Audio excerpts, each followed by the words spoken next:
Bible ये क्या चीज है जिसमें से एक आयत पढ़ी और वो लड़का कांपने लग गया। ये यीशु कौन है जिसके नाम से प्रार्थना करी और वो लड़का मेरी आंखों के सामने ठीक हो गया। ये यीशु कौन है?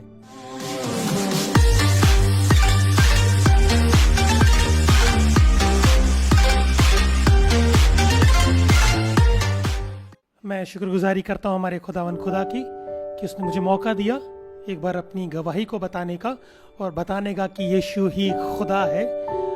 यीशु मसीह को जानने से पहले मेरी जिंदगी बहुत बेकार जिंदगी थी। एक बदकार जिंदगी में गुजार रहा था और लड़ाई झगड़ा सिगरेट शराब हर एक बुरी चीज की लत में मैं था। और एक दिन ऐसा हुआ कि मुझे अपनी जरूरतों के लिए पैसे की जरूरत थी, लेकिन मेरे पास पैसे नहीं थे। मेरे पास एक गिटार था और मैंने सोचा कि मैं अपने गिटार को बेच दूंगा और उसके बाद जो भी पैसा आएगा अपने गिटार को बेचने के बाद अपनी सारी जरूरतों को मैं पूरा करूंगा। तो अपना गिटार को बेचने के लिए मैं जगह जगह भटका, किसी ने मेरा गिटार लिया नहीं। फाइनली मुझे एक भाई मिला, इस भाई के बारे में मैं बाद में बताऊंगा आपको। एक भाई मिला, इसने कहा वहां पे चर्च है, वहां चले जाओ, वो लोग आपका गिटार खरीद लेंगे। मैंने कहा ठीक है। तो मैं जब चर्च में पहुंचा तो वहां पे एक पास्टर से मैंने मुलाकात करी और मैंने पास्टर से कहा कि मुझे अपना गिटार बेचना है, क्या आप मेरा गिटार खरीदेंगे? तो पास्टर ने कहा ठीक है राहुल, हम आपका गिटार खरीद लेंगे, लेकिन मेरे पास अभी पैसे नहीं है। एक काम करो, अपना गिटार यहाँ छोड़ जाओ और संडे को हमारे यहाँ पे एक छोटा सा प्रोग्राम होता है, उस प्रोग्राम को भी देख लेना और अपने पैसे भी ले जाना। तो मैं संडे को चर्च के गया अपने गिटार के पैसे लेने के लिए।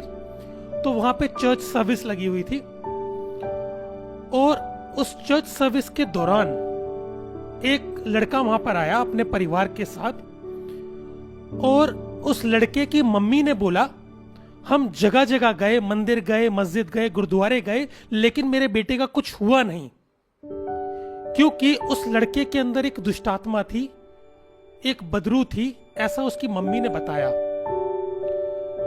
तो जो पास्टर थे उन्होंने कहा आपका बेटा बिल्कुल ठीक हो जाएगा, लेकिन शर्त यह है आपको प्रभु यीशु मसीह को धन्यवाद कहना पड़ेगा आपके बेटे के ठीक हो जाने के बाद। मैं वहीं पीछे खड़ा हुआ था और मैं कहता सब बकवास की बात है, कुछ नहीं होता, सब ड्रामेबाजी है, अभी थोड़ी देर में बोल देंगे जादू टोना चला नहीं, आप बाद में आ जाना। तो पास्टर ने बाइबल खोली और बाइबल में से एक आयत निकाली और उसमें से निकाल के पढ़ा। मैं आपके सामने पढ़ना चाहूंगा।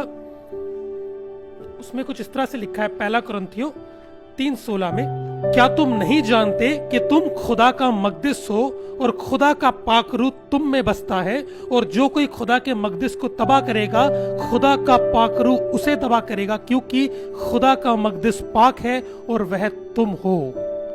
जैसे ये बात बोली वो लड़का जिसके अंदर दुष्टात्मा थी वो कांपने लग गया।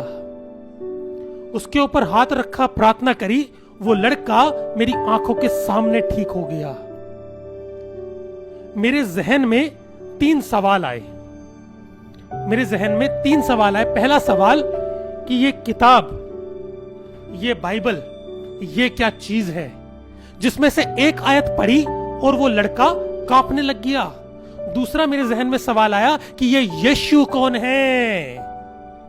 ये यीशु कौन है जिसके नाम से प्रार्थना करी और वो लड़का मेरी आंखों के सामने ठीक हो गया? ये यीशु कौन है? तीसरा सवाल मेरे जहन में आया, वो जो लड़का जब अंदर आया था उसकी टी शर्ट पर यहां पे एक हिंदू देव बना हुआ था, कोई हिंदू परमेश्वर बना हुआ था। तो मेरे जहन में सवाल आया, अगर ये परमेश्वर है जो इसकी टी शर्ट के ऊपर बना हुआ है तो इसके अंदर दुष्टात्मा क्या कर रही है? इस 3 सवाल ने मुझे परेशान कर दिया। इस 3 सवाल को लेकर के मैंने अपनी रिसर्च करनी शुरू करी। मैंने बाइबल को पढ़ना शुरू किया और मैं बाइबल को पढ़ता चला गया तो मैंने जाना कि बाइबल सच्चे परमेश्वर का वचन और यीशु सच्चा खुदा है जिसने इस पूरी कायनात को बनाया। थोड़े टाइम के बाद मैंने अपने दिल में प्रभु यीशु मसीह को बुलाया। मैंने अपने लिए प्रार्थना कराई। जैसे कि मैंने बताया, मैं सिगरेट और शराब की लत में था। जिस दिन मैंने अपने दिल में यीशु मसीह को बुलाया, जिस दिन मैंने अपने लिए प्रार्थना कराई, उस रात मैंने दोबारा से शराब का गिलास उठाया पीने के लिए, लेकिन मैं शराब पी नहीं पाया, मुझे वहीं पर उल्टी हो गई। उसी रात से मेरी सिगरेट और शराब दोनों छूट गई।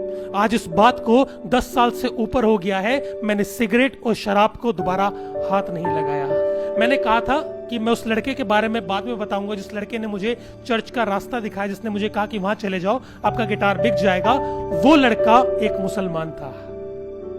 जिस लड़के ने मुझे चर्च का रास्ता दिखाया, वो लड़का एक मुसलमान था। और उसके बाद परमेश्वर ने मुझसे बातचीत करी सपने के जरिए और बहुत से अलग अलग चिन्हों के जरिए कि मैंने तुझे कौम के लिए चुना है कि तू जा करके उनको सुसमाचार सुनाए, उनको बशारत इंजील करे।